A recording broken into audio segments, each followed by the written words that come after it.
whatever you do, man, do not get friend zoned. Mm-hmm. Once you get friend zoned is not a path to relationship. No, it is not. It is not. If I had have known then what I know now about the ideology of wokeness and critical theory, there is no such thing as grace. It's a graceless form of Christianity.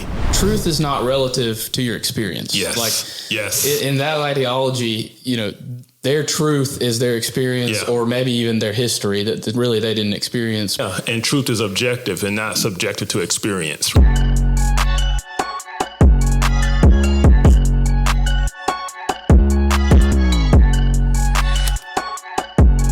Welcome back to the Entrusted podcast. I'm here today with Brock Murphy, as usual. Ben Presley, you guys know me. Blaine is being a good dad right now, coaching T-ball, I believe, or going to T-ball. T-ball. That's a priority, and we completely respect that. But he will be showing up, where he's going to come through. May make it for this episode. We got a little surprise for y'all. We're actually going to make this into 2 episodes, and we know he's making the second. We'll see if he makes this first one, but he's going to be here at some point. So for those of y'all that are missing Blaine, don't worry, he's coming. And then tonight we have Kevin Briggins. Really excited about this one. Brock will tell you, and Blaine, if he was here, would tell you. I mean, we started this thing and started talking about it in August, started throwing out names, and Kevin was on the top of my list of people I want to get on here. So fired up to have you here. And I'll give just a little background for you. Kevin is a former intelligence analyst. He's now at Auburn University. He's the managing director of the Center for Biblical Unity. He's a co-host of both Informed Takes and Off Code podcast, and he's an elder at my church and a friend of mine. So we're happy to have you. Thank you for coming on. Absolutely, man. I've been looking forward to this. I was waiting to get the invite, and it finally came in. Yeah, we saved it. We wanted to build up a little audience, get you on here. It was coming the whole time. It was coming. Maybe we should start doing like formal invites and send it via mail to their house. Have you ever tried that? I have not. I don't know. Maybe that was a take there, but I like it. My method for getting guests is I jump in people's DMs all the time. We need to start doing that. We've really utilized mostly local connections and networking and such, but we should probably. Yeah. We've got enough content out there. We could start hitting some DMs. And the good thing is we don't have. I think of the X amount of people we reached out to, maybe only 3 or 4 have declined. So it's a good success. We had a really fun one this week. Actually, we had someone who had declined. Listened to the most recent episode and said, I would like to come on. Oh, wow. So that's an honor. It is. Yeah, it is. That was encouraging.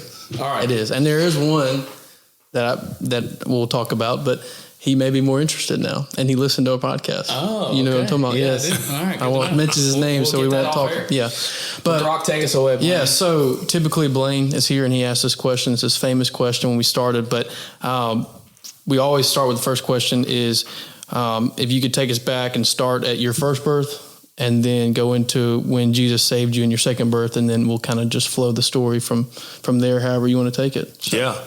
Well, there's a short gap between the first two. I'll say that. I was born and raised in Birmingham, and I grew up in what I would say is I had a typical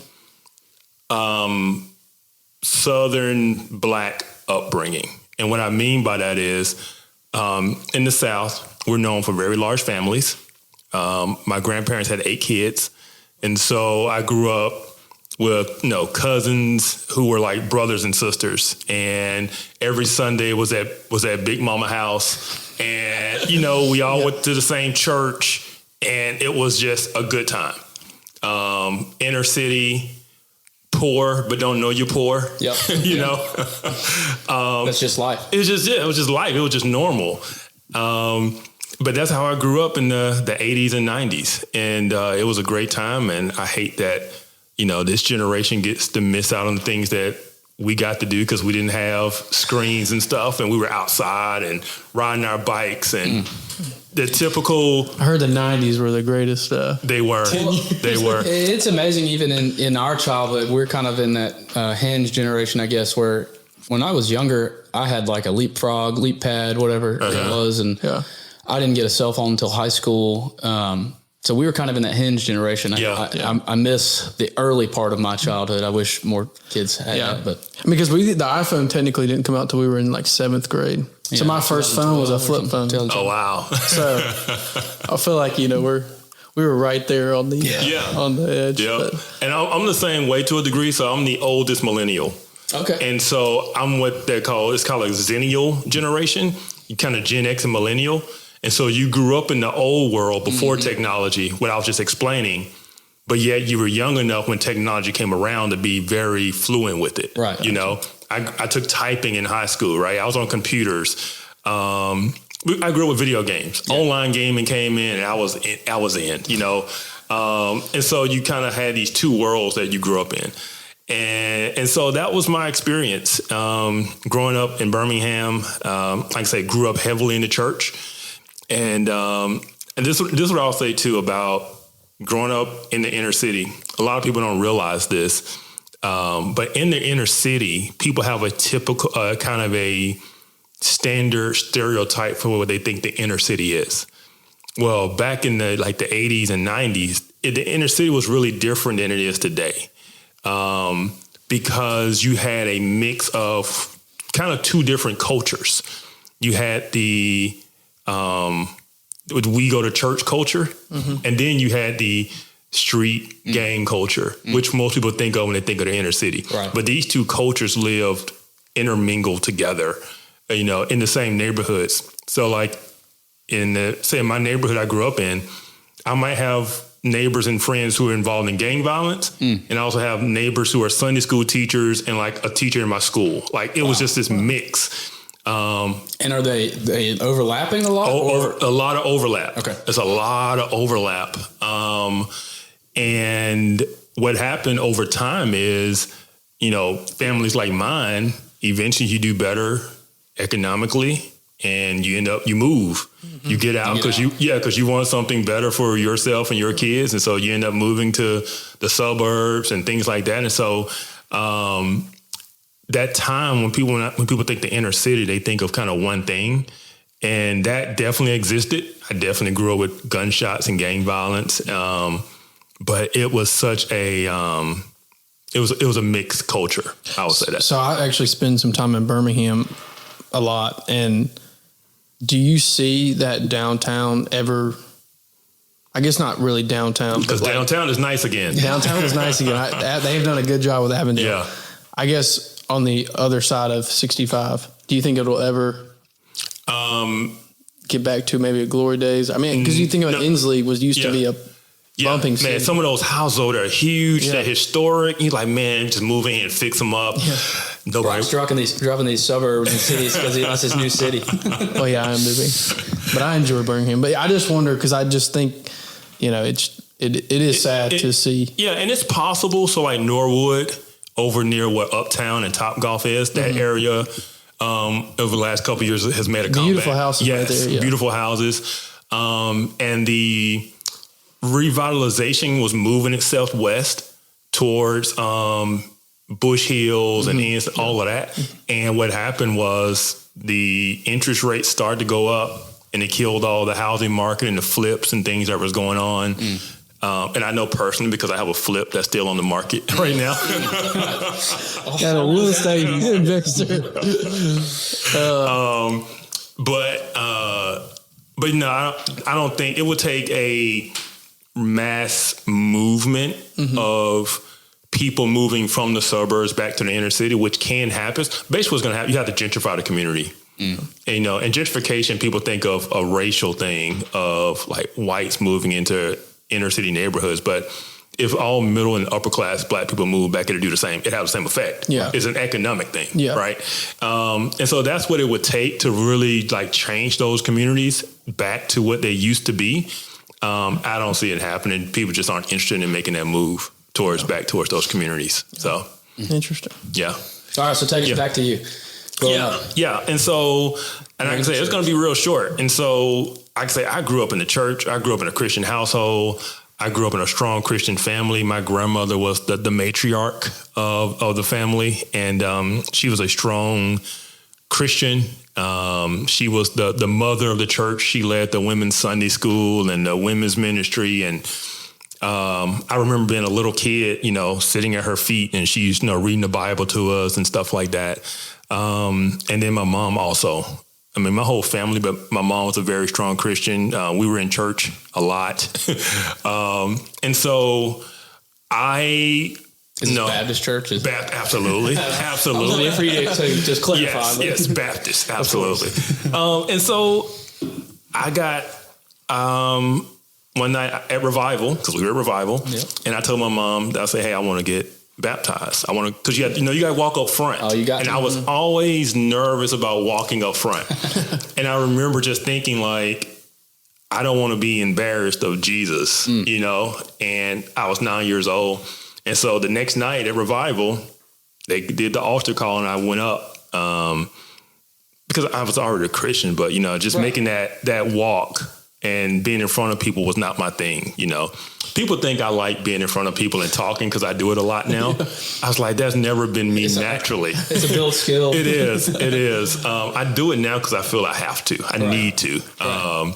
But do you remember? Well, nobody would know that either, by the way, because you're so...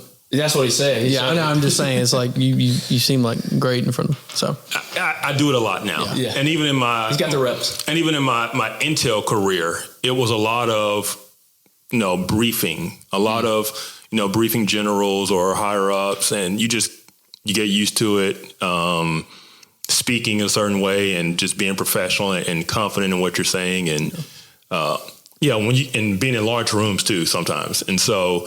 Once you do that for 22 years, it just you better get used to talking. What I was going to ask is, do you remember at all? You may not because you were 9 years old, but do you remember if there was a specific thing they were talking about that night, or something that pushed you or made you feel like that was the time? No, it was more so not being ashamed of Christ. Okay, right. It was really. I just remember being convicted on that. This like the embarrassment of walking up. And so once I made that up in my mind that I wasn't going to be embarrassed, I confidently walked up there and answered the questions they ask you. And, but like I say, I was raised in it. And so I don't have a traumatic story of I was down and out and he brought me out. And I love those stories and those testimonies. I just don't have one. Like, I can't think of a time where I didn't know Christ. I didn't know Jesus, Now, I will say there was a time in my life where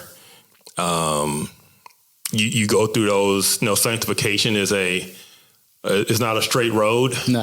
And there's not much of an end to it either. No. And so, you growing up in a certain context, in a certain environment, you got teenage years, you got, certain experiences where I will say this, the Lord, I'll kind of give a testimony of what the Lord did in my life at one point, because I joined the military at 21. And it was the first time I had been away from home. So you go to basic training, you go to your school where they train you in your job. And then I came back home, and my first, what's called a TDY when they send you off somewhere, was to Panama City Beach. Oh, right. So here I am. I'm 22 years old. I'm going to Panama City. I'm going with a bunch of guys. And that's a recipe for success right there. It is. And military culture is just, the stories are real. Yeah. It's like locker room culture. It's locker room culture, right? It's alcohol, drinking, conversations, it's the military. Yeah. And it's like, okay, we're going out. And then it was my birthday. It's like, oh, it's your birthday. Oh, we're taking you to a strip club. Right? And I'm like, okay. Yeah, I'm just going along. Yeah. Right? And that ended up becoming a pattern of just hanging out with the guys. Mm-hmm. And this is the thing, I didn't drink. And so I was everybody's favorite friend. Because I'm a driver every single time. Absolutely. Right? And so it's like, we're going out this weekend. We're going out, right? You're like, And so after about 4 or 5 months of that, and I'll say this too, just to kind of add a lot of context. So I was working 12-hour shifts, and I was working nights. And when you work 12-hour shifts on nights and then you're off work, what are you doing all night? You're just up, right? 2 a.m., you're awake. The whole world is asleep. And so, and a lot of times the way our schedules work, I was the only one that was off. And so I'm not going to a club and dance like by myself. I'm not going to a bar. I don't drink. So what am I going to do? Is that a Baptist thing? Is that because of your wonderful Baptist upbringing? Yes. Okay. Yes. And another thing too, when I was 12 years old, I decided I would never drink alcohol. Now I have drank alcohol, but when I was 12, this was my logic. You know, they do those whole scare straight things, and they show you like the stories of drinking and driving, the accident, or the soft. I'm like, why do people drink if it leads to all of these bad decisions, right? And so I was like, I'm just not going to drink. Yeah. And so it wasn't even something that crossed my mind, you know? Yeah. So you just didn't do it. I just didn't do it. I didn't have a desire to it. It was just, I'm just not drinking. And even now, I'm not a big alcohol, like beer or stuff. No. If it can have an umbrella in it, I'll drink it. Right? This is a man after your own heart. Yeah. Right here. You guys can be friends. I don't drink beer, so. Yeah. And a whiskey or stuff like, I just like brown liquor, like, yeah, just if he wants anything he's going to drink to look just like that Spindrift right there. Yeah. That's Yep. I wanted to be in bright colors with the big bowl when they bring with the straw and the umbrella and the fruit on the side. Goodness. Yeah, you guys could hang out. I know. We have Bahamas together. Yeah. Man. And so during that period of time, I would just go to the strip club and hang out. Not even really be participating and it was funny because I became like a regular and the girls there knew me and they trusted me. And so they would just hang out. They would just come where I was, the table where we hang out, and all the guys there thought I was just like the king. And it was like, no, they're here because I'm not bothering them. Yeah. I'm just bored. Yeah. But eventually the Lord convicted me on that. And I was like, I got to stop. I just, and so I told my friends, like, no, I'm not going out anymore. And they understood. Fast forward a little bit. My next assignment leaving there was to Germany. Germany's different. And you get to Germany in a different culture. You know, the people there want to take you out and show you Germany and the town. And so once again, it starts over. All right, we're going out. All right, okay. All right, I'm just tagging along. And long story short, got in the same pattern of going out, DDing for everybody still, but just in the culture of everything and not being different. And when you're in the military too, the military is very co-ed. And your friendships and your groups you hang out with, very co-ed. And one night, me and a mutual friend, our friend group, is just, hooked up, whatever. And I just remember the next morning waking up and feeling like something was wrong. I felt like something was missing. Like there was something that was there that was no longer there. I felt empty. And I just knew something was wrong. Because I would say this whole time, too, when you're away from home, when you're in Panama City, you're in Germany, I'm not going to church. Right. There's no, so it's been, months, almost a year since I've been in a church. Like I'm just completely away from my normal environment and pattern of life. And so I went to work Monday and I was like, is there a church here? And they was like, yeah, you got to go off to the other base over here. And so that next Sunday, man, I went to church and it was just a relief, and I used to always tell people, like what I just told you guys, it felt like something was there and then it was gone. Like God had left me and I just wanted it back, whatever. It was weird. And fast forward years later, I was reading a book titled What is Reformed Theology by RC Sproul. And on page... Presbyterian friend here. I know. And on page 205, there was a section about the dark night of the soul. I had never heard that before in my life. And he described it as Christians feeling as if God had left them.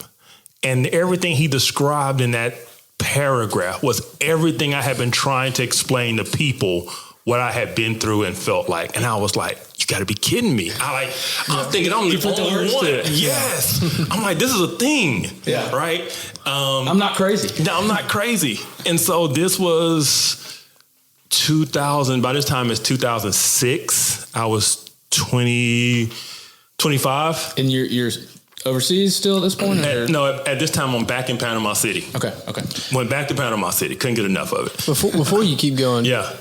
This is not, I'm not in the military, but similar stories. Like, community to me is like, where the Lord changed my life and where I gave my life to Christ was, I don't want to say because of my friends, but it was in result of the community that I made going into college. And I would just say to the listeners, like, if you hear that, my story will eventually come out. We'll speak on it. But community, I can't stress it enough. It's important. It's important. And it's you can be the best Christian, but if you're in the wrong community, it eventually you're going to, and it's a sinful nature. But I just, as I listen to that, I just could. No, you're right. I tell people all the time, don't neglect the means of grace. Mm-hmm. And by that, I mean prayer, God's word, and Christian community. Those are the things he gave us. Absolutely. To build us and to sanctify us. And you need all of that. Yeah. And when we neglect those things is when we drift. Yeah, absolutely. And that's what I was doing. I was drifting. Yeah. And any one of the three. Yeah, absolutely. You see people who are really strong on two of the three, but they neglect that third, and that's just where the devil finds his doorway. Yeah. Well, and like in college, just real quick, just to speak on that, it's like when I gave my life to Christ, I was 18 years old going into my freshman year of college, joined the fraternity. Ben became one of my best friends, but in that same fraternity, there was 14 guys that committed not to drink until they're 21. Mm. Now, I had been drinking prior to 18, but there is no way that I could have done that without those 14 guys and the accountability and having that group of, when everybody goes out, we went and watched a movie. I know that sounds lame, but that's what happened. No. And that was okay. We were okay with it. So the Lord had placed that community in my life at the perfect time for me to then grow. And so I really value community, and I put a big emphasis on friends. And so. And I tell young people all the time, you're not missing anything. Yeah. Right. No, trust me, you're not missing anything. It may feel like it, but you're not. Because this is the thing, I went through all of those experiences sober. Yeah. And so I took care of a lot of people, right? That's all I'm going to say. Yeah. I took care of a lot of people of things they don't remember, you're not missing anything. No, yeah. I have a very similar, experience to that. I was always the DD. There was one trip in college that we took to New Orleans. And I remember Bourbon Street. And I remember like 2 a.m. I had to sit outside of a strip club because I didn't want to go in. I sat there for an hour and a half just waiting on the guys to come out so I could make sure they all got home. And not a fun place to sit by yourself. No, it's not. I did walk away for a little while and get a beignet and then come back. Yeah, it's good. Beignets. Oh man. Yeah. But yeah, that was the time. Like I said, and by 2005, that experience in Germany and going back to church, it really changed everything for me. And I have been I would say I have been a walking with the Lord, faithful Christian ever since that moment. It was a key sanctification moment in my life. And things have been the same. Haven't been the same since, because even after that, I went back to Panama City, and this is just the Lord's working, right? Because he brings people into your life, whether, for various reasons. And I had a coworker, and like I said, I just grew up in the church. I grew up, but I wasn't reading the Bible for myself. I didn't know why I believe what I believed. And just, I grew up in the Bible Belt in a Christian community in a bubble to a degree. Like, this is just what we do. It's just what we do. Like, even people who weren't Christian were Christian adjacent. Yeah. It was just I have a great word for that. What is that? It? I felt like I was in the rut for 4 years. I call it logical theology. Where I just took the most logical ways. I was a believer. I read the Bible, but I never dug deeper into why it is what I believe. So I call that logical theology. It's not, you want to dive deeper, as Kevin is saying, but I was in that. I know exactly what you're talking about. Yeah. So. And the Lord brought a girl, she was a coworker in my life who was agnostic and knowledgeable. And she was saying stuff I could not refute about the Council of Nicaea and all of these. You know them now. You know what I'm talking about, right? And this time I'm like, I can't argue. I can't refute. I don't know anything. And man, I was coming home every day and I wasn't even turning on my TV. I was just in my Bible. Yeah. I was searching things. I was just diving in. And it kind of sparked that fire in me that I need to understand and know why I believe what I believe, right? And when you're doing that, at that point, were you in the intelligence roles? Absolutely. Doing? So you've already got that analytical background and stuff as you're starting to dive in. Yeah. Okay. I didn't know if that was maybe a segue into it. No, and then at the same time, like I said, it's all working together. I became reformed my best friend was doing Christian hip hop at the time, and I was helping him out, and we were kind of doing it together. When I tell people, they're like, "Oh man, you used to rap." It's like, no, I didn't rap, but I had connections and I had money, so I did a lot of things behind the scenes. Your producer. No, like I said, but I knew a producer. You just connect people together, and someone gave him, and then he passed it to me, some John MacArthur CDs. You were just speaking this guy's language tonight. And The Doctrine of Substitution. What a great video by John MacArthur. And I'll never forget it. It was a 5-part series on the parable of Lazarus and the rich man. And it was titled what is it? What was it? The testimony of one surprised to be in hell. So the rich man, he woke up in hell, and that's a shock to the audience, right? That Jesus is telling this parable to. And actually, it's a 5-part series on this parable, and each of these sermons is an hour long. I had never heard the scriptures just dug into that way, that deep. And it was I was hooked. I was hooked from then on. And especially for your background, I'm sure you just ate it up. Absolutely. And so I had never heard of, the word hermeneutic. Also, I'm just learning, right?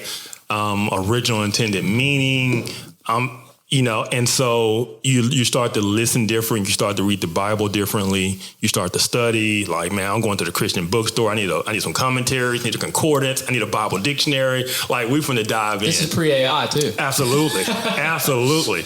And so, like I said, I'm just diving in. I started reading John MacArthur sermons online. They used to publish his sermons online in written form. And I used to just read them. Yeah. And that's what I was doing. And I was just diving in. And so, like I said, so now I'm reading for myself. I know what Reformed theology is. I know how to read and study my Bible. I got this girl who just challenged my faith. And I'm just diving in and just eating it up and just growing all at the same time. All of this because, the Lord snatched me back when I was, living in ways in which I knew I shouldn't be. Absolutely. And now you tell the Lord's disciplines his own, right? And so if the Lord is not convicting you, if he's not disciplining you in those areas, then that's a sign that you might not be his, right? And that's a hard message. It's a hard message, but it's I take comfort in the fact that he disciplined me in that moment, and I feel horrible. Right. But it was all to bring me back. Scripture tells us that, God's grace should lead us to repentance. Right. And that's exactly what it did. It led me to repentance. And in the process of that, he started to just grow me and sanctify me.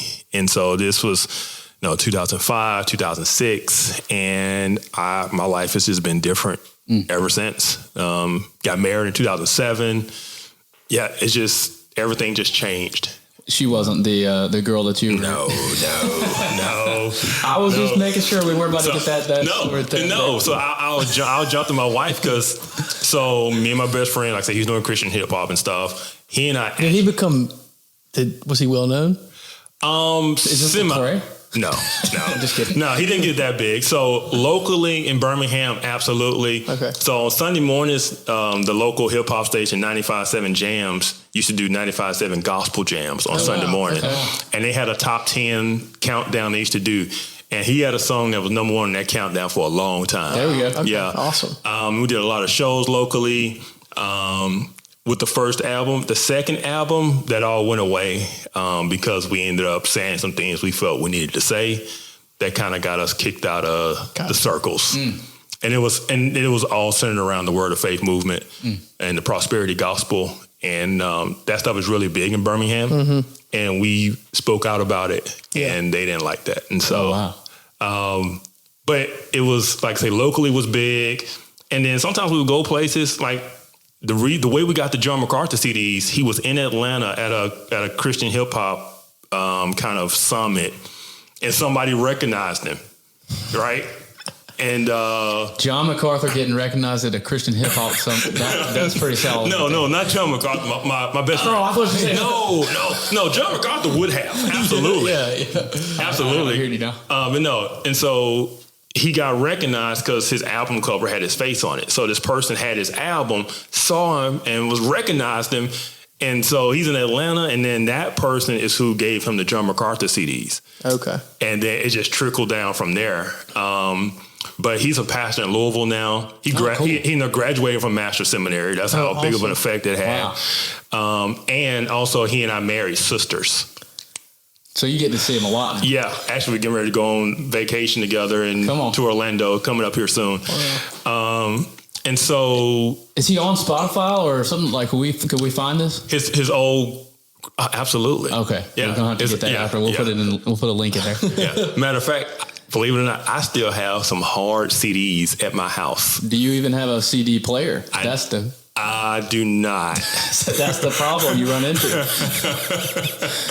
But I still got like maybe 20 CDs that I just can't make myself get rid of. Hey. So one day we'll be like good enough podcasters where I can like snap my finger and then they start playing in the bag. Or we'll have a TV or something there. I'm like this. It was some good stuff. Okay. It was some really good stuff. I recently let somebody hear it and they were like, man, where's this been? You know, like y'all was legit. I'm like, yeah, it was good stuff, man. We knew what we were doing. Yeah. So he was dating his soon-to-be wife, and then I moved back home from Panama City to Birmingham in December of 2006, and that's when his soon-to-be wife, they were just dating at the time, brought her sister to his mom's house on Christmas. And I just happened to be over there. And we just kind of met and talked. And it was a group setting. It was no big deal. And then months later, I was talking to her sister. I was like, hey, tell your sister to call me. Right? And then she was being the typical sister. It's like, I'm not telling my sister to call you, stuff. No. Mm-hmm. But my boy, he had my back. And so he told her. That's told a good friend, right there. Yeah, it is. And she called me. And we went on our first date in May of 2007. I proposed to her in August of 2007, and we got married November 2007. Wow. My man knew what he wanted. Yep. And that was 19 years ago. Wow. All you younger folks that are listening to this, or you're in college and you're wondering if you should propose to your girlfriend of 4 years if you met freshman year. Yes. Figure it out. Yes. Go one way or the other. Yes. And I'll say this, don't waste her time. Right. Amen. She deserves better than that. And if she's not going to be your wife, you let her go to whoever wife she's going to be. No. But I knew early on that this was the one. And it was crazy because I got to be part of her testimony.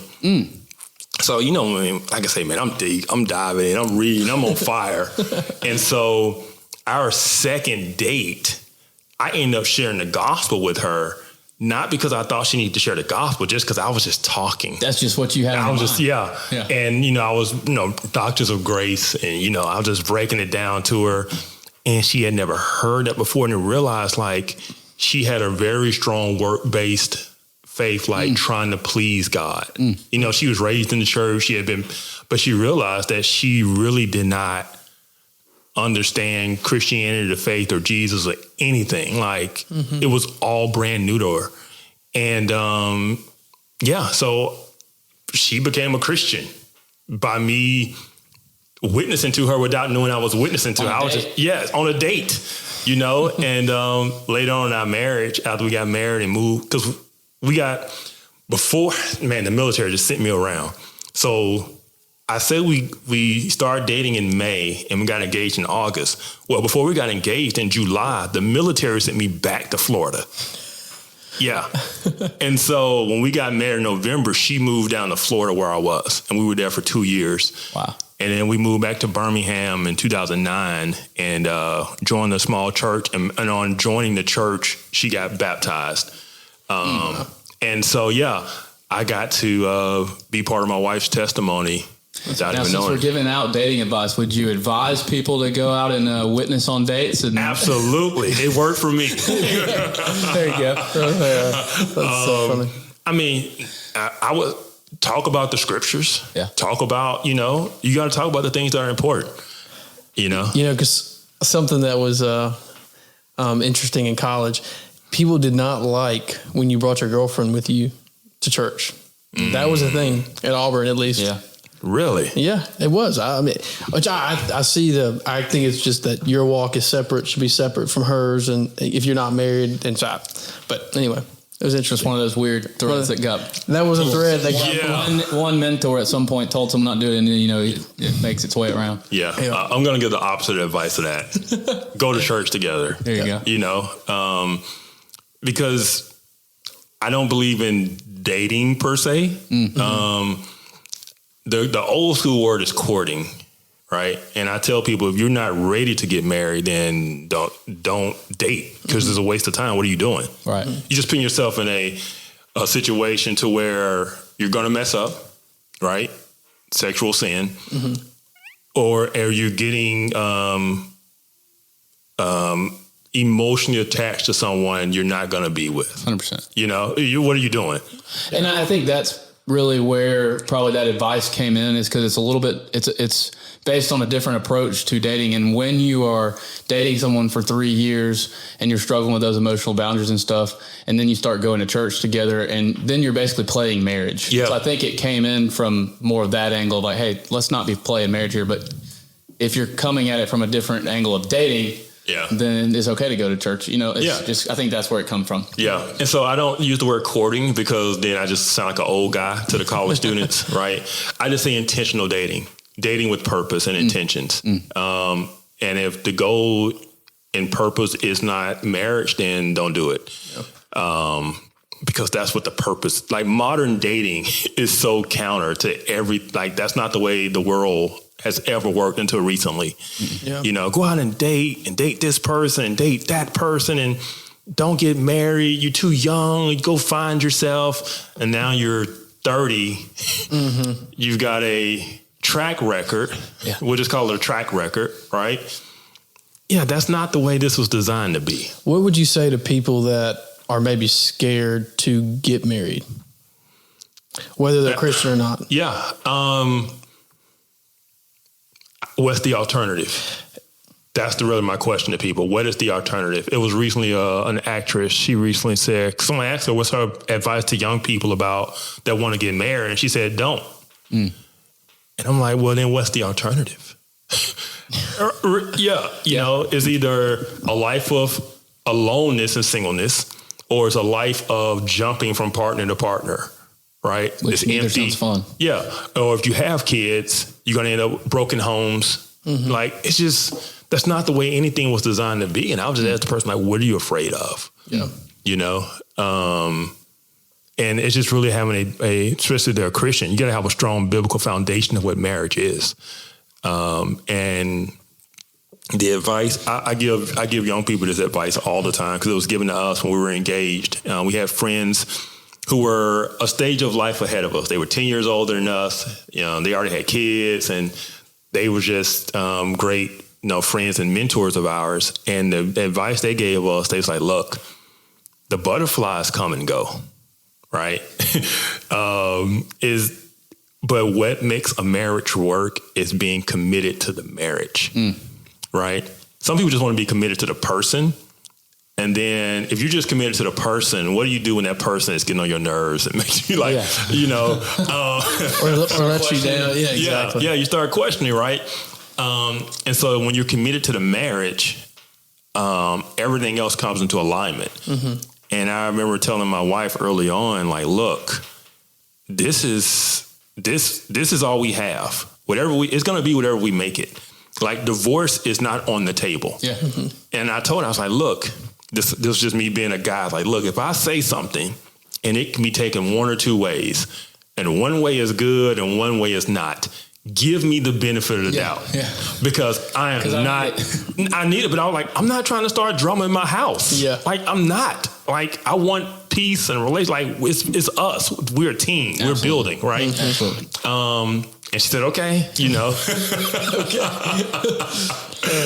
And it's worked out really well for 19 years now. Awesome. But yeah, that's what I tell people. Be committed to the marriage. Take divorce off the table. Well, I think that's one of the big problems with some of these people who date. And I had different relationships like this too, where if you date for a certain amount of time without working towards that commitment, you're going to find something about someone that you don't like at some Absolutely. point. Like if you're just continuing to date someone to evaluate them, I mean, no matter who it is, if I had spent 15 years dating my wife, we would have found a reason to not end up getting engaged and married for sure. Mm-hmm. And I think that's why you have to have that foundation of marriage. Like you said, that it's the marriage that we're committing to. And that's the covenant there. And there is no option and there's no evaluating, because that's another problem is in today's world, guys especially, I think, are always, looking to level up or, what else could I do? And so if you're sitting there, you're dating a girl for 3 years, but you get on your phone every day on Instagram and this girl's single. FOMO. Yeah. Fear of missing out. Yeah. Yeah. You could always think if there's something else around the corner. Yeah. And Yep. And this is what I'll tell guys, and I'll tell girls too. Guys know. He knows early on if you're the one. If he wouldn't ask you out. He kept asking you out if he didn't think so. Yes. And this is what I'll tell girls this too, because this seems to be something in our modern culture, because of the way we do dating and the way we just send our daughters out to just go figure it out on their own. You need to evaluate the right qualities in which you're choosing a guy. And it has to go beyond how he makes you feel, because the wrong guy can make you feel good, right? It needs to be on some tangible things, because too many women are out here passing up the good guys that would be good husbands and, good fathers. And they're ending up with guys who are just playing the field and looking to level up. Yeah. Right. But he's 6'4" and he's he's everything physical. What are you evaluating? Yes. Yeah. And so, that's why I think fathers are so important in picking and helping to choose, who these young girls are going to date and marry, because coming from a man with daughters. Absolutely. I have 3. And guess what? I'm going to be involved. And with guys, like I said earlier, don't waste her time. Mm-hmm. Right. Early on if she's the one. And this is what I was going to say to young ladies. Date the guy who's crazy about you. Don't pass up that guy who's crazy about you. Don't friend zone him. That's the guy you want. That's what happens. That's what I was trying to get at. They friend zone the guy that's crazy about them. That would be a great, And then maybe we'll start getting some girl listeners now. Get some girl advice. Do not friend zone. And I meet with a couple of guys, young guys, and just kind of like mentor them in this, and they're going through dating and stuff. And I was like, whatever you do, man, do not get friend zoned. Mm-hmm. Once you get friend zoned is not a path to relationship. No, it is not. It is not. It is not. Well, I like what you said earlier too, just in terms of the marriage. One thing I underestimated about myself, and maybe NJ can speak to this one day, but coming on? No, I'm just, well, if we ever did that or something. But this pastor at a wedding I went to recently talked about how much we change. The same person that MJ married is different today than I was 2 years ago. I mean, heck, I was different probably than I was 3 months ago. Yeah. On certain things. Yeah. So I love that because I thought, MJ's marrying me, but I realize now as I've even matured in the last 2 years, I've changed a lot in 2 years just on, you name it of things. Yeah. So it's just very interesting. So if you're married to the person and not like the covenant's not the number one thing. Exactly. It's we grew apart and we the same lame excuses, right? I love that. We grew apart. I love that one. No. Oh, goodness. It is what you make it. Mm-hmm. And if you're committed to it, you're going to make it the best it can be. Yeah. And you're not going to make small, trivial things big things. Like, why am I going to be passive aggressive? Why am I going to blow up over something small or hold resentment about something small? Like, just let it go and move on. Like, life is bigger than that. We got, the rest of our lives. And, it's about giving grace. I guess that's the best way I can say it. You give each other grace. Amen. Entrusted is brought to you in part by Primo Golf Apparel. Based out of Utah and built on a simple belief: golfers are athletes. When I first partnered with Primo, I was proud to be their first ever professional ambassador because what they were doing wasn't just about fashion, it was about function. They were among the first to introduce golf joggers to the game, and they changed how golfers thought about performance wear. Today, Primo's lineup goes way beyond joggers, from polos to outerwear to shorts to leisure wear that actually moves with you. Every piece is designed for golfers who train, grind, and compete, whether that's in the gym, on the range, or in life. So, if you want to look sharp, move freely, and represent what it really means to be an athlete on and off the course, check out Primo Golf Apparel. You can visit primogolfapparel.com and use code Entrusted for 15% off your next order. Primo Golf Apparel. Golfers are athletes. Yeah. Which is the picture of the church and Christ's love for the church. That's exactly there. It is. And man, I'm glad you went there because, man, I was not expecting this to be a marriage advice episode. It was not either. It was not either, but I love it. But you just said that. Yeah. We prayed before that the Lord would speak in, and that may be some of our listeners. We got a lot of younger listeners. Yeah. A lot of guys that are in college and things like that. So this is perfect for those type of people. This is tough because it's countercultural to our modern culture. But I was at men's Bible study a couple of weeks ago, and I told the guys there, the patriarchy is not bad. The patriarchy is the way God designed it. And God did not design 50-50 and all. Like, no, you need to be the leader in your home. Mm-hmm. You need to be the leader of your family. You need to lead, right? And Ephesians lays it out perfectly. Husbands, love your wives as Christ loved the church, right? And give yourself up for her, right? And so when, as a husband, you lead in a Christ-like manner, which means you're not selfish and you do things in a way in which she knows that you have her best interest in mind, even if there's a decision you have to make that she's not totally on board with. Mm-hmm. And that should not be often, right? There are times where it can happen. Well, your good friend KB was on here. I've had several people reference this too, by the way. His thing that he told us, which has just been so important for a lot of people, and we've had people say that line was really important. Reference it nonstop. As the leader of the household, your job is not to make all the decisions. No. Your job is to make sure all the decisions get made. Yes, and that's a good one. That's KB. Always. That is a good one. Yeah. And I can say in 19 years, I've only had to make one decision that she had a different opinion on, and I had to just make a call. Yeah. And that was on what church we would attend. Oh, wow. When we moved back to Birmingham. Because my wife is introverted. And being an introvert, she wanted to go to the big church because the big church, you can go in, be unknown, and sneak out. That's right. Right?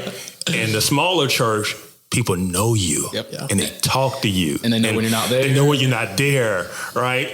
And I really felt like that was the best situation for us. We were being recruited to this small church. We had friends there, and meeting with one of the pastors, and they were just really trying to recruit us to this church. And but I'm sure she's grown out of that. Grown from absolutely. That. Yeah. So we were there for 5 years before we had to move for work again. And the hardest part of leaving was leaving the church. It was the relationships and the people, and it was harder to leave the church than it was to leave our families, because we're both from Birmingham. Right. And so, she grew to love it. And this thing too, we were also Reformed Baptist. And so it was a Reformed Baptist church, and the big church was a PCA church. And for those in Birmingham, it was Briarwood. And I love Briarwood. I work with them now in my ministry work. Close. I love them. But at the time, there just wasn't I felt it was better for us to be at the smaller church. Right. And like I said, she wanted to go to Briarwood. And I made a call. Yeah. And 19 years, one call. That's pretty good. It is. That's pretty good. It is.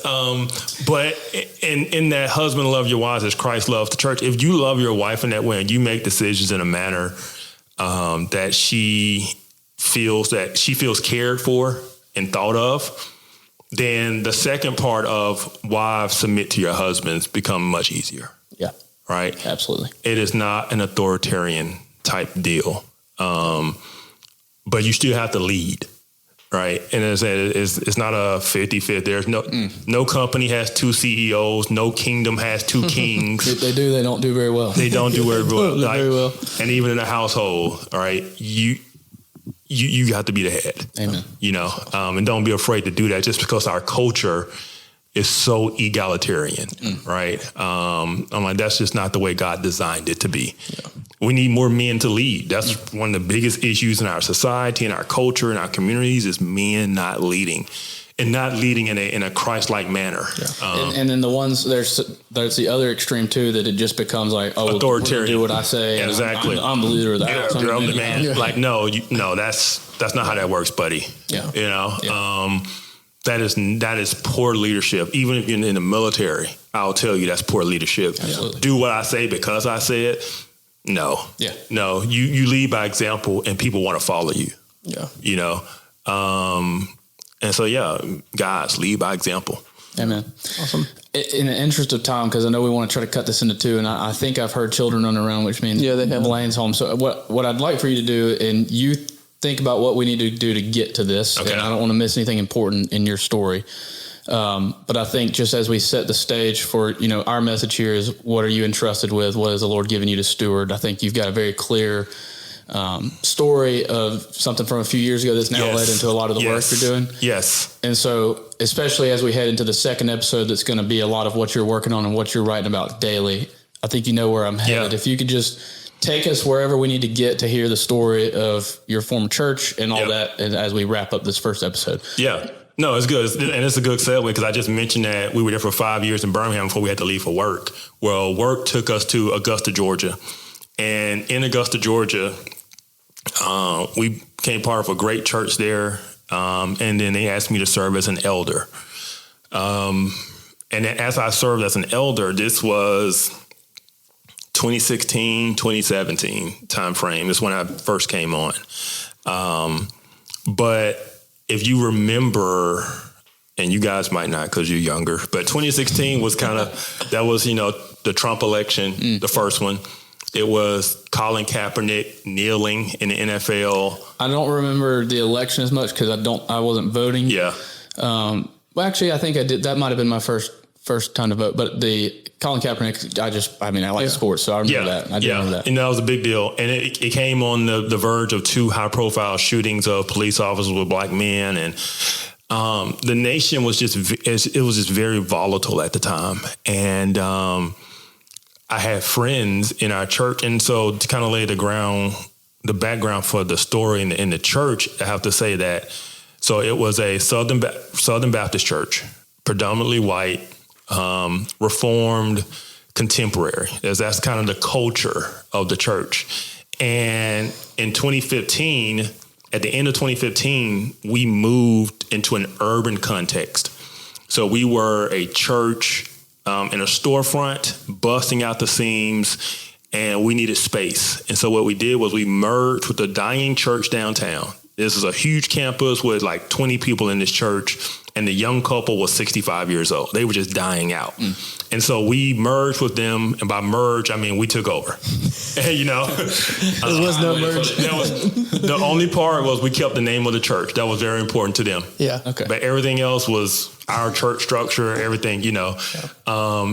And so we got the building that we needed and the space we needed, and they got, and this is, I'm just saying this just because it's poured, these people had poured their lives into that church. And this was like a main church back in the day, and they had saw it die out. And for them to see it alive again was like tears to their eyes, these old people, because they had given their money, they had built, man. And so it meant a lot to them. That the merger meant a lot to them because they just wanted to see this church live as they were on their way out. Yeah. And so that was so we went from a suburban context with not a lot of material need to all of a sudden in an urban context with a lot of material need. And we're a predominantly white church in a predominantly black neighborhood, right? And that's why the church died. 70s, it was, the church, and then I hate this term, but white flight, the move to the suburbs, as that happened and the demographics around the church changed, they then engaged the community, So it was just all the older members. It's just the older members that's just dying out, but we didn't want to be that church that just drove in and drove out. And so some of our pastors moved into that neighborhood. Some of our other members moved in. We wanted to be a part of the neighborhood. We wanted to engage the neighborhood, which means our philosophy of ministry started to really think, okay, how can we engage this community and get people to feel comfortable coming in? And just because there's a lot of historical things that are there, from the economic gap that exists to certain feelings about race that exist, and not necessarily the feelings of race in the church, but in the community. I can tell you right now, as a black person growing up in the inner city, the sentiment is we don't trust on white people, right? That's just the sentiment, right? That was a hurdle when you're a church who are trying to reach these people with the gospel and just really honestly be genuine neighbors and love on them, right? And over time, they came around, and the adult, they would send their kids, and so we had a church full of kids from the community. Yeah. But getting the adults to come in was just another challenge. But I say all that to just kind of show the picture of the church. So we got this multi-ethnic church in an inner city context, and at the same time, BLM, Kaepernick, Trump, all of this stuff is going on, and it's very volatile. And then certain members of our church, certain black members of our church started to go down rabbit holes of history, and then other things in which at the time we didn't know what they were dealing with, but we knew they were struggling with race, the police shootings. And so as elders in the church, we're trying to walk them through it and help them. And basically at the time we didn't know what it was, but looking back on it now, they were becoming woke, right? And it was starting to affect the church. And long story short, you end up getting two different factions in the church, hardcore conservative and this new woke group in the same church. Used to be friends, used to be united together, walking together, doing life together, and now they're at each other's throats, right? And it's playing out on Facebook. As things always do. And it is not a good picture of the bride of Christ. It was not, and as the elders are trying to because we're friends with both sides of this, and we're just trying to help both sides understand where the other is coming from, right? And just like you said in marriage, give someone the benefit of the doubt, give them grace, right? But if I had have known then what I know now about the ideology of wokeness and critical theory, there is no such thing as grace. And that's why it's unbiblical and counter to the church, because there is no grace. There's only justice.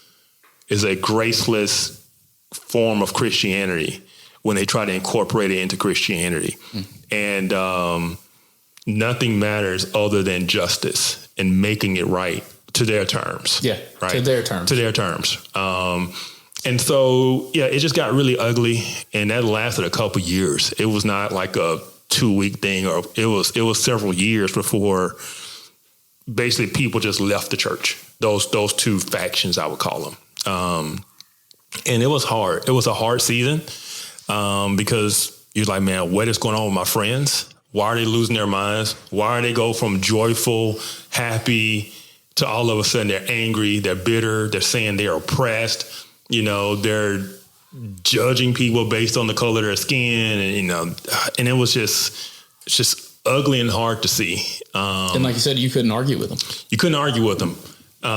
We would try to, and we ended up losing all influence with them as they started to listen to more outside voices that were affirming them and their anger and their, oppression and all of this stuff. Can you just take us into like your mindset and I guess the struggles I'm sure that it was for you? As you said, you were the first black elder in that church. Were you the only? I was, yes, first and only at that time. I mean, when you've got you and a group of probably 6, 7, 8, 9 other white men, and you're kind of this token, I would assume is what they would call you. Can you just take us there? Yeah, it was difficult because there's this pressure to quote unquote be black, right? Because now they're reading all this stuff. And I'll say this too. I grew up in Birmingham, Alabama. I grew up in the inner city. I grew up in the heart of the civil rights movement. I grew up learning about all this stuff. What I didn't realize was this stuff wasn't common knowledge. So even to some of these black people, and they were younger, they were in their 20s, they were hearing some of this stuff and learning this stuff for the first time, and they were becoming enraged at learning the history. And they started to feel a certain way, and they started to see themselves a certain way, and it changed the way they saw others, and it changed the way they saw themselves, because they just didn't handle the history well. And then they were basically jumping the present day and saying nothing's changed. And it's like 6 months ago, everything had changed because y'all were in community, everything was fine, you were happy, doing life together, and now all of a sudden you're angry. And I just saw what it did, what that ideology does to people. It robs you of joy. And we can get all into, Marxism and critical theory, but the reason Marx hated Christianity because Christians make very, very poor revolutionaries. People who are joyful, people who have hope, people who are looking for a better tomorrow and have their hope in Christ they suck at being revolutionaries, right? Because you got to be angry and bitter at the world, right? And I think too, one thing I remember from something, I think this is your line from something you either written or I've heard you say, but truth is not relative to your experience. Yes. In that ideology, their truth is their experience or maybe even their history that really they didn't experience, but it's what they believe to be true. And Christians, we have the truth. Yes. The one and only ultimate truth. And that is our foundation. And if you are biblically sound, you just can't believe some of these things because that is the truth. Yeah. And you understand that. Yeah. And truth is objective and not subjective to experience, right? And so as we hear the term lived experience, well, this is my lived experience, right? Well, you're wrong. I mean, and so, that whole situation got very ugly. And, it was just a difficult time because one of the members, we were really close friends. But he was very talented, very charismatic. And even before he started to go down this rabbit hole, he had started to write. And he was writing for some Christian publications. And then as he went down this rabbit hole and when he left the church, it's funny, I can pull up my phone right now and go to my text message and show you the last text message. The last text message I sent him, I'll just say, hey, man, just want to let you know, love you, thinking about you, whatever. Nothing. Crickets. No response. Probably about a week later, a CNN article comes out that he's a part of, and talking about the racism and oppression that he faced in this church. And so this is not local anymore. It's not local anymore. And it's the thing. We have the same friend groups. We have the same, especially like social media. And so all of this stuff was just being said on social media. And we have the same friend groups, and he's saying all these things, and people are looking at us like, what are y'all doing over there? And you really can't defend yourself. It's just, you really can't. And as an elder team, we decided not to defend ourselves. Number one, it wouldn't have done any good. It would have just added fuel to the fire. Like, there was no reasoning with these people at this point. They're just emotionally unhinged. And it's all about his lived experience, no matter whether it's true or not. Because none of it was true. Right. And I told him before we stopped talking, I tell him all the time, like, dude, disagreement is not oppression. They disagree with you. Yeah. That is not oppression. Yeah, very different. Very different. But the ideology tells you that, like, if they're pushing back, it's because they don't want justice. They don't want to make things right. And so that's the lens in which he sees it. It's like, no, you don't understand because you don't have enough discernment and wisdom to realize the road you're going down. And they see the road you're going down, and they know where it leads, and they're trying to pull you from it. But only thing you can hear is, you don't affirm me, you're not agreeing with me, you're pushing back because you're white, you're trying to maintain your privilege and your power and all of these stuff. And true enough, to this day, he's LGBTQ affirming now. He's the whole gambit you can think of. He's drank the Kool-Aid because that's the road he was heading down because of the things he was ingesting and the belief system that he was starting to hold to. Do you think that he genuinely believes that, or do you think it sold whatever? Because you said he was writing. Was there any? Yeah. You think there was anything with that? I mean, not that it really matters, but I think he genuinely believed it because it's the thing, man. The world. Some people don't write about or agree with things they don't even care about. They're just to agree or just to say they. Yeah. So I'll say this. So on the writing thing, so the CNN article was first. A couple of weeks later, a Washington Post article came out. And then he eventually wrote a book and a New York Times article. Like, it was very public. And I would say that to his credit, he never named our church. Okay. It was always, But so was he famous at the time? But how, he was in those circles, he became famous. Or did he pay for that? No. That newspaper. It was just, that was like such a big topic at that time. Yeah. It's like any big thing that blows up. And it's the thing, if you're black and you got the right message, people will publish you, they will platform you. Just to get views or whatever. Yeah, like, it was all about justice. It was all about, and so if you're a black person, and like I said, he was a very, very elegant writer, very charismatic person. He's the kind of person you want to put on a newscast and bring him on. And yeah, he did it all. And it was very difficult for us not to defend ourselves, but it wouldn't have done any good. It would just have been mudslinging, right, to a degree. And so we did not address it. We held it in.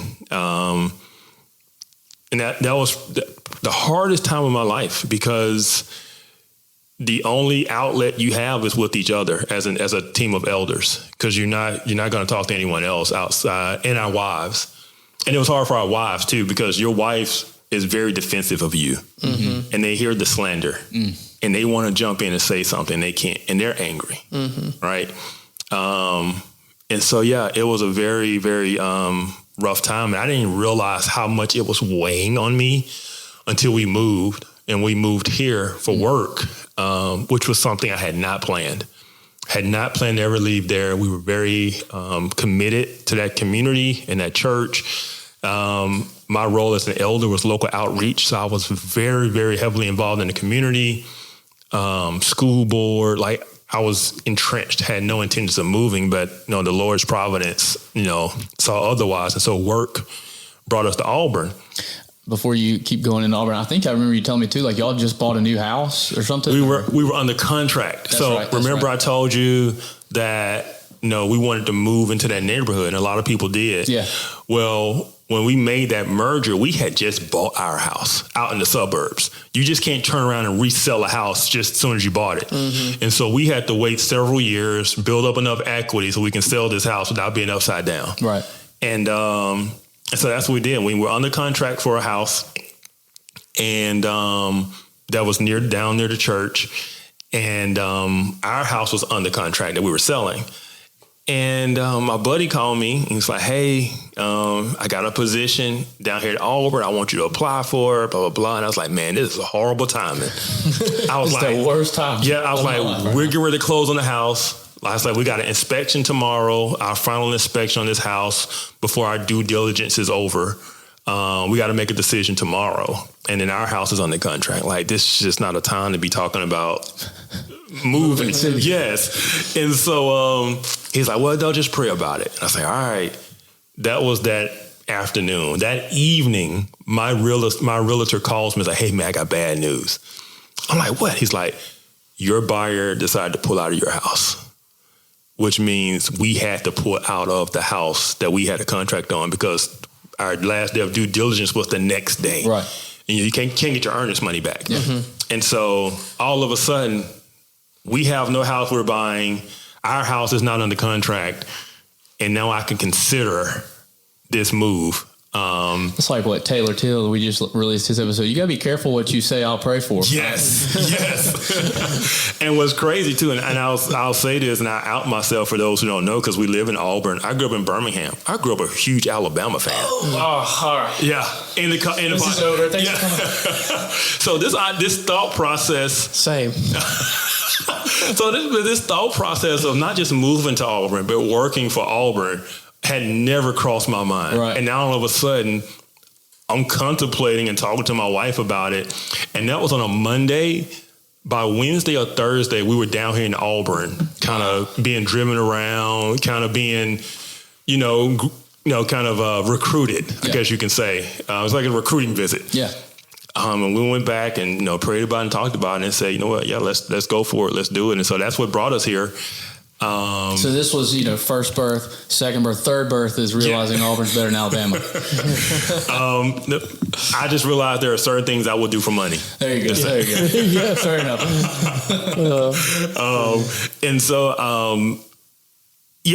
like we end up, moving here. I didn't realize how much things were weighing on me until we moved here. And all of a sudden it literally felt like the world was off my shoulders because when you're an elder in a church, and especially going through something like that, and you're caring for people and you're trying to walk people through these very tough times, you don't realize how much it's weighing on you because you're caring for other people. Yeah. And it wasn't until that responsibility was no longer on me that I realized, like, man, it was really holding me down. I was really, carrying that load. And so breaking free from that is what led me to start to do some of the things that I started to do because I started to be able to speak out more because I'm not an elder in a church. I don't have to worry about, everything was about walking other people through it as best I could to walk together. Mm-hmm. But once I wasn't in that role, I could be more, I would use the word militant because to stay with the military thing, I can attack, especially at this point, I knew more about the ideology at this point, and I could be more vocal out against it because I saw what it did. Right. And I saw what it does to the church. And now that I understand it, I can dissect it and tell other people about it. Mm-hmm. And because at that time, everybody was afraid to speak out. Nobody wanted to get canceled. Nobody wanted to say the wrong thing. And I was on social media saying all the wrong things. Like I wasn't holding back because now it's like the gloves are off. Yeah. Mm-hmm. And so even that providence of how that happened. And I know we got to wrap this episode up, but to lead into the next episode, I started to speak out more. I had a friend in my military unit who was not happy with me. And I knew it had to be something I said on social media. And for several months of drill, because I was in the guard, several months of drill, she just wasn't speaking to me. It was cold shoulder. And one day I said, you know what? We need to talk. And we went into a room and we talked it out. And I'll say we cried it out. And I realized that if she didn't understand why I was saying the things I was saying, then other people weren't either. I thought I was very clear. You post over time, you think is in your head, but you don't realize people are only getting bits and pieces. Sure. And so I wrote out an explanation and just kind of went through the story what I just shared with y'all of what happened in our church, what this ideology is, why it's unbiblical. And I put it on Facebook. And why I'm talking about it. Yeah. And then somebody reached out to me and she was like, it was just a mutual friend from Facebook. And she's like, brother, that is 2,600 words. That is way too long for a Facebook post. Because I just started writing, man, and hit enter. Yeah. And then she was like, do you mind if she had a blog? So do you mind if I block this out? I'm like, yeah, whatever. And then it went what I call Christian Twitter viral. Right. Not Twitter viral, but Christian Twitter. It got in the right circles. All of a sudden people started asking me to come on a podcast and so that's how I really got involved because a friend was upset with me and I felt like I needed to explain some things. And that defense of laying out and explaining what critical race theory was and why it was unbiblical, put me in some circles where people wanted to, reach out and just kind of hear what I had to say and ask me to do other things. So that's kind of how we got to where we are. And now tell people, since we're wrapping this one up, tell people when you say now where we are, where can they find you? Where can they look at all these things that you're sharing? Yeah. So as you said, when I came in, I'm the managing director for the Center for Biblical Unity. And the Center for Biblical Unity is a ministry that handles culture and worldview issues from a biblical worldview. So exactly what I was going through is what they do. So that's what I work for now. So you go to centerforbiblicalunity.com and you can find, all the things I'm involved with on there. And then I have a separate podcast and Substack called Informed Takes. So if you go to Substack and look up Informed Takes, you'll find it. And you go to YouTube and look up Informed Takes, you'll find the podcast I do there. That second podcast is politics and geopolitics, focus more on my intel background and what's going on in the world. So, which we didn't even get into your intel background. Nope. We got too much to do. That's another whole story that has a lot of this here. And then you got the one on your shirt too. Yeah, and the Off Code podcast. And so this is the one I do with the Center for Biblical Unity. And what we do is me and my co-host Monique, we addressed issues in the Black community from a biblical worldview. Right. And it's called Off Code. So you guys don't know, in the Black community, there's a thing called staying on code.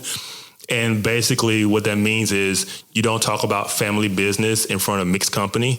Or in other words, you don't talk about things that make the Black community look bad in front of white people. Gotcha. And so we called our podcast Off Code because we were going to go off code and have... That is so good to know. I wondered what it was. Yeah, and we were going to have real honest conversations out in the open because it hurts the community more than it helps. So, people always say why are you so upset about, this one police shooting, but then all these shootings we see all the time and y'all are silent, right? Well, it's not that they're silent. It's just that those conversations happen in private, right? Gotcha. They'll be honest in private, Pook and Ray need to stop, they get together, need to, they'll be honest, but then when you get in the public in front of mixed company, it is... You got to stay on code. You got to keep the message. It's systemic racism. It's all of these. Unified. Yeah, it's a unified message out in the public. And it was like, no, we're going to have the real conversation because people are confused as to why you're marching and burning down the city, but then you're silent on some of these other issues. It's like, no, let's have the real conversation out in public and stop this two-way, tone kind of conversation. So, a lot of people don't like that we do that because they still live by those rules and values. And, you're not supposed to talk about this stuff in front of white people and all this type of nonsense, but it just really takes away our credibility when we don't, Right. And so we was like, this is to be honest and have the conversation. And so that's what we do. And that's why we called it Off Code, because we were going off code. There you go. Yeah. Awesome. Well, we have two questions we usually close our normal Entrusted episodes with. You've answered our second one. So the last question we ask is if you would point someone to something they should read or that would encourage them in their walk. And I'm just going to say, I want you to go check out, I'll give you one specific article that to me really just encompasses the way that you attack things from a biblical standpoint. And it was the article that you wrote about the Minneapolis ICE situation. And there's so many others they could go find, but that one is on Substack, Informed Take Substack, I think. Just start there. That one shows so clearly how you attack things from a biblical standpoint, and so I would encourage people to go listen to that. The other question that we ask, just to kind of wrap it up, in light of all your story, in light of all that you just shared, and you think about where you are today, how would you just describe what the Lord's entrusted to you and how you're stewarding it? Yeah. Given everything we just said, I felt like the Lord put me in a place for a certain reason and for a certain time. My background in terms of growing up in Birmingham, Alabama, growing up in the heart of the civil rights movement, growing up in the inner city, growing up black, growing up poor, growing up in the black church, yet in my adult life, being in predominantly white spaces, I feel like I'm in two different worlds, or I can speak. And so bridging these two worlds together, right, to help the one understand the other. I feel like that is something the Lord has put me in a place for. It's kind of like Paul, right? There was no coincidence that Paul was a Roman citizen, that Paul was a Pharisee, there was these things in life that when God saved Paul and set him on a mission, it was no coincidence he had this background. Yeah. And so I feel like, there's no coincidence that we moved to Augusta, Georgia, and then I get in this crazy situation in this church. And now I'm like studying critical race theory, and this just so happens to be the thing that like the world is struggling with and trying to overcome. Yeah. All right. And I shouldn't be, but I'm like one of the leading experts on this just because I had to dig into it because I was living it. I had to figure out what is this craziness that's going on around me. Yeah. And so that's just the way I feel like the Lord put me in this situation. And people think that I just like speaking out, and I just can't. I have to. Yeah. I have to, because who else? Yeah. That's what he's given you, and you're just stewarding it. Exactly. Yeah. Exactly. So, well, if you've listened to this and you're here at the end, you better look out for next week, because we're about to do a second one that's just going to be awesome. We're about to just have a good time in here. So let's do it. We appreciate you for coming on. Absolutely. And we'll see you in about 30 seconds. Yep. Hey guys, this is Blaine, one of the hosts here at Entrusted. We are really grateful you chose to spend some time with us today. We know you have lots of options, and we hope that the thoughts and the messages from this talk we had with our guests really propelled you to explore the design that you were created for. The best ways to support us: check out our socials, like, subscribe, leave a review, tell your friends, family, coworkers, neighbors. We hope you enjoyed this episode, and we hope you'll tune back in next time.